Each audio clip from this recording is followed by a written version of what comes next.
नमस्कार विद्यार्थियों। आज के इस नए वीडियो में आप सभी का हार्दिक स्वागत है। जैसा कि आप देख रहे हैं विद्यार्थियों, निराला और नागार्जुन जो कविता है उनसे संबंधित कुछ महत्वपूर्ण प्रश्नों पर चर्चा करेंगे। उससे पहले आप चैनल पर नए हैं तो जरूर चैनल को सब्सक्राइब कर लें। विद्यार्थियों, हिंदी में अपने निराला की दो कविताएं दी हुई है, उत्साह, और एक दूसरी कविता है अट नहीं रही है, फागुन की आबा। तो यहाँ पर अपना विद्यार्थियों देखो, पहला प्रश्न है कि निराला का जन्म कब हुआ। तो अपने पाठ्य पुस्तक के अनुसार इनका जन्म हुआ 1899 में। मूलतः वैसे तो ये महिषादल पश्चिम बंगाल में हुआ था जन्म तो, लेकिन मूल पैतृक गांव इनका अपने गढ़कोला उन्नाव उत्तर प्रदेश में था। इनके पारिवारिक संघर्षों और कष्टों का सामना इन्होंने किया। छोटी उम्र में इनके माता पिता का देहांत हो गया, साथ ही पत्नी का भी देहांत जल्दी हो गया था। फिर उनकी एक पुत्री सरोज थी, सरोज स्मृति रचना भी लिखी इन्होंने। विद्यार्थियों 1935 में ये रचना लिखी थी उन्होंने, ये भी आपको ध्यान रखना है, 1935 में। और सरोज स्मृति हिंदी का एक प्रसिद्ध शोक गीत विद्यार्थियों माना जाता है, ये भी आपको ध्यान रखना है। इसके अलावा बात करें इनकी, इन्होंने संस्कृत, बांग्ला, अंग्रेजी भाषा घर पे ही स्वाध्याय से सीखी थी। अनामिका, कुकुरमुता, परिमल, गीतिका, नए पते, ये इनकी कुछ अन्य महत्वपूर्ण रचना भी है। तो इनका जन्म आपको 1899 लिखना है, 1896 भी है, लेकिन अपने पाठ्य पुस्तक के अनुसार लिखना है। और 1961 में इनका निधन हो गया था। तो ये तो कवि परिचय के बारे में आप इनका ध्यान रखें थोड़ा। तो पहला प्रश्न का उत्तर भी हो गया अपना 1899।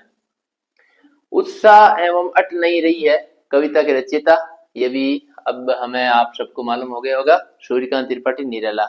ये छायावाद के प्रमुख माने जाते हैं। वैसे प्रगतिवाद के भी थोड़े बहुत कवि हैं जरूर, भिक्षुक वगैरह इन्होंने कविताएं लिखी है, लेकिन मूलतः ये छायावाद के ही कवि है। चार स्तंभ जो माने जाते हैं विद्यार्थियों, उसमें सूर्यकांत त्रिपाठी निराला है प्रमुख, और प्रसाद, जयशंकर प्रसाद।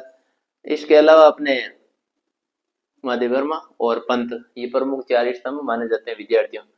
तो इसमें ये हो गया इसका उत्तर। अगला नेक्स्ट क्वेश्चन है अपना विद्यार्थियों कि कविता में बादल किन किन अर्थों की ओर संकेत करता है। तो बादल नवजीवन की प्रेरणा देने वाला है, इसकी ओर संकेत कर रहा है। बादल शक्ति का प्रेरक है, और बादल से प्यासों की, पीड़ित जनों की प्यास बुझती है, दुख और कष्ट उनके दूर होते हैं। बादल अपने आप लिख सकते हैं जोश और ओज और शक्ति का प्रतीक है। तो इन अर्थों में आपको इसका उत्तर लिखना है, 3-4 अर्थ लिखने हैं। अगला क्वेश्चन है विद्यार्थियों, कवि की आंख फागुन की सुंदरता से क्यों नहीं हट रही है। तो फागुन के सौंदर्य से इसलिए नहीं हट रही क्योंकि बसंत ऋतु का सुंदर वातावरण और प्रकृति की चारों ओर फैली हुई हरियाली से युक्त परिवेश, वातावरण, जिसको कवि अपने तन मन में बसाना चाहता है, इसी वजह से उस सुंदर दृश्य को कवि लगातार देखते रहना चाहते हैं, जिसकी वजह से उनकी आंख उस दृश्य से हट नहीं रही है, या कवि हटाना नहीं चाहते हैं। तो ये इसका उत्तर आपको लिखना है, सुंदर दृश्य, परिवेश और वातावरण। मुक्त छंद के जनक कौन है। तो इसका उत्तर अपने सूर्यकांत त्रिपाठी निराला है। निराला को मुक्त छंद का जनक कहा जाता है। निदाग और धाराधर का अर्थ विद्यार्थियों क्या है। तो ये निदाग गर्मी को कहते हैं, गर्मी, और धाराधर का अर्थ होता है बादल। तो ये इन दोनों शब्दों के अर्थ आपको लिखना है। निदाग गर्मी, धाराधर अपने बादलों को कहते हैं मेघ। अट नहीं रहा है, रही है कविता में गुण है।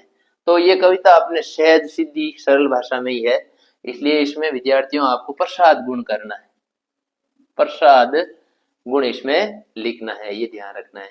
उत्साह कविता का संदेश क्या है।